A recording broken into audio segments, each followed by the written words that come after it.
और सीईओ हूँ asort.com का। हमने asort को 2011 नवंबर में स्टार्ट किया था। तो हमारी कंपनी को टोटल 13 साल कंप्लीट हो चुके हैं। और ये 13 साल की जर्नी जो है वो बहुत सारी लर्निंग्स और बहुत सारा विजडम वी हैव गेन। 2011 में हमने सिर्फ़ और सिर्फ एक ब्रांड के साथ स्टार्ट किया था जिसका नाम था आईफा ज़ोन। आईफा ज़ोन जो है वो एक सिंपलिसिटी फोकस्ड क्लोथिंग ब्रांड है, जहाँ पर हम सिंपल क्लोथिंग की तरफ फोकस रहते हैं। बहुत ज़्यादा स्टाइलिश को नहीं बनाते हैं, सिंपल फैब्रिक्स को यूज़ करते हैं। और हमारा जो कंज्यूमर है वो भी एक सिंपल यंग यंग मैन और वुमन है। तो इसीलिए when we started Aifa zone को 2011 में, हमारा फोकस जो सिंपलिसिटी की तरफ था। विद टाइम वी रियलाइज़ कि सिर्फ और सिर्फ मैन फोकस्ड होके या सिंपलिसिटी पे फोकस करके we are missing out big chunk of the market. So then 2015 में we decided to launch another brand call Earthy Scent. Earthy Scent जो है वो एक, उसके नाम से ही पता लग रहा है कि वो एक एथनिक ब्रांड है, largely focused towards the woman, जो आज के टाइम पे भी एथनिक पहनना पसंद करते हैं। एंड ब्रीफली मेंस की तरफ भी फोकस्ड है, बिकॉज कुर्ते पजामा इज़ समथिंग जो इंडियन मैन हमेशा फेस्टिव के टाइम पे पहनना चाहते हैं या पहनना पसंद करते हैं। आफ्टर अर्दी सेंट हमने फिर एक और ब्रांड लॉन्च किया which is called mister Huffman. Mister Huffman का जो प्राइम फोकस है वो मैच्योर मेंस की तरफ है, जो अपने ड्रेसअप को बहुत सीरियसली लेते हैं, ब्लेज़र पहनना पसंद करते हैं, अच्छे अच्छे फैब्रिक्स के शर्ट्स पहनना पसंद करते हैं, स्टाइलिश शर्ट्स पहनना पसंद करते हैं। आफ्टर हफमैन हमने लॉन्च किया ABG stands for another bad generation, जो एक प्योर स्ट्रीट वेयर ब्रांड है, one of the first of India's. और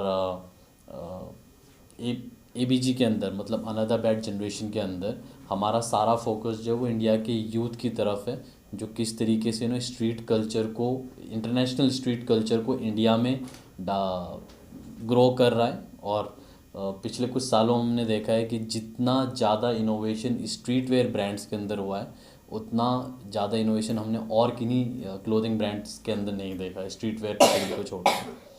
then after another bad generation हमने लॉन्च किया क्यूफिट जो है वो एक एथलीजर ब्रांड है, जिसका सारा फोकस फिटनेस फ्रीक्स की तरफ है, चाहे वो क्यूफिट के कपड़ों को जिम में पहनना चाह रहे हों, और या फिर वो अपनी जो डेली की ट्रेनिंग, फिटनेस ट्रेनिंग्स पे लगे हुए हैं या गेम्स पे लगे हुए हैं, उसके लिए उसको यूज़ करना चाह रहे हो। देन हमने ब्रांड लॉन्च किया कॉल्ड अमीगा जो ब्रांड है उसका सारा फोकस यंग वुमन की तरफ है, कि किस तरीके से Indian young woman international designs को, इंटरनेशनल फिट्स को, इंटरनेशनल ट्रेंड्स को किस तरीके से इंडिया में ग्रो कर रहे हैं। अमीगा का सारा फोकस इंडियन यंग वुमन की तरफ है। Then we have a brand call Solasta, जहाँ पे हम शूज़ एंड एक्सेसरीज़ पे ज़्यादा फोकस्ड हैं।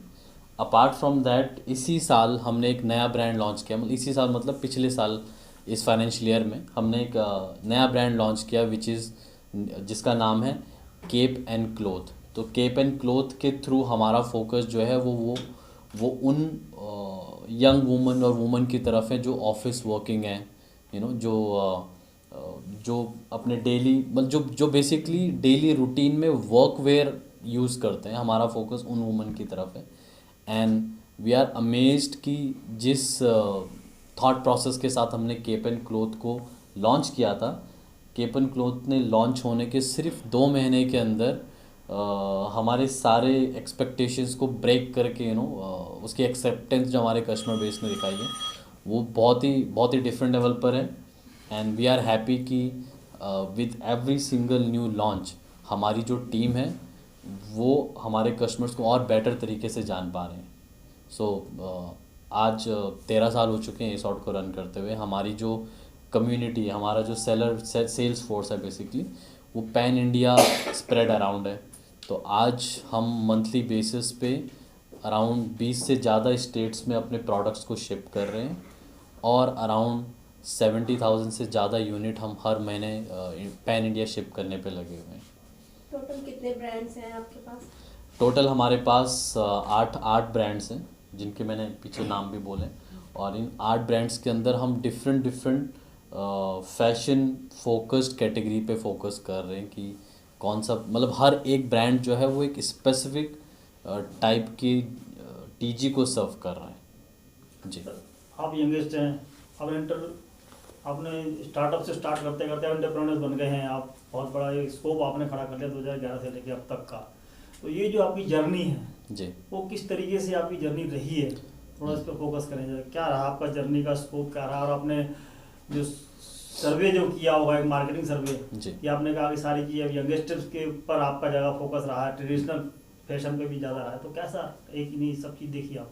जी। तो सी मैं ना कोई बिजनेस फैमिली से नहीं आता हूँ ना कि आप अपना पहला बिजनेस स्टार्ट करो और आपके आसपास 10 अलग अलग कंसल्टेंट है जो आपको बता रहे हैं कि मार्केट साइज क्या होगा, पोजीशनिंग क्या होगी, दिस एंड दैट।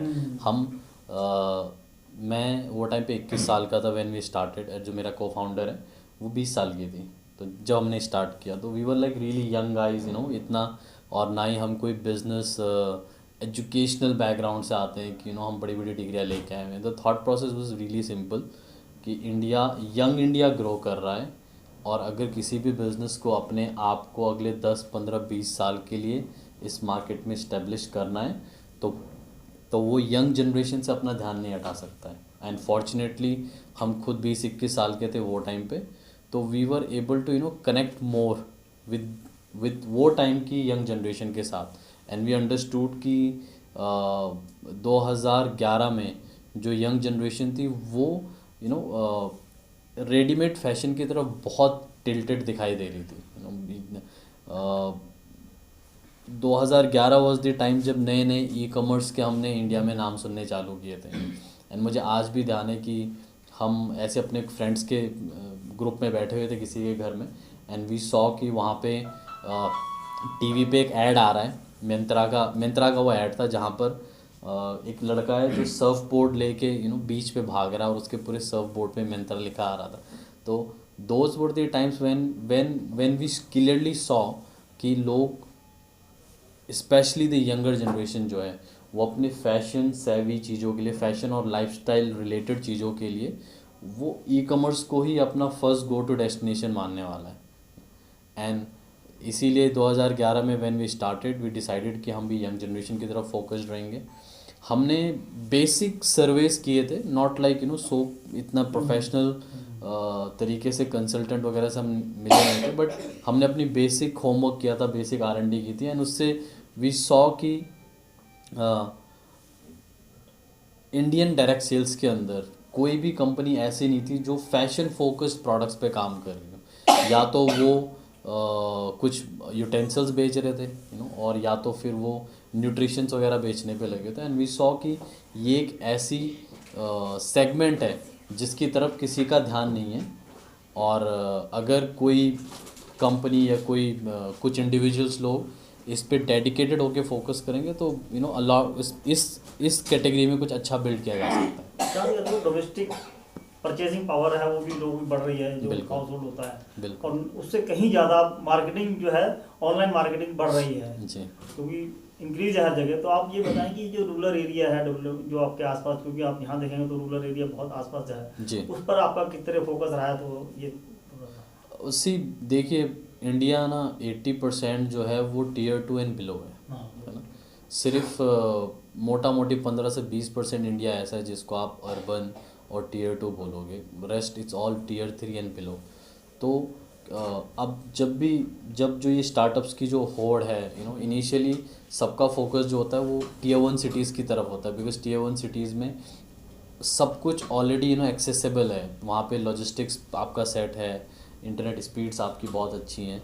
बट जिस तरीके से आप लोअर टियर की तरफ जाना चालू करेंगे, रूरल इंडिया की तरफ जाना चालू करेंगे, आपको क्लियरली दिखाई देगा कि आज भी कितनी सर्विसेज ऐसी हैं जिनको हम Tier 1 में तो बड़े मज़े से उन चीज़ों को यहाँ पे पा लेते हैं, बट रूरल इंडिया की तरफ उन चीज़ों को आइडेंटिफाई कर पाना कि वहाँ पे वो चीज़ें अवेलेबल है नहीं है, बहुत बहुत मुश्किल है।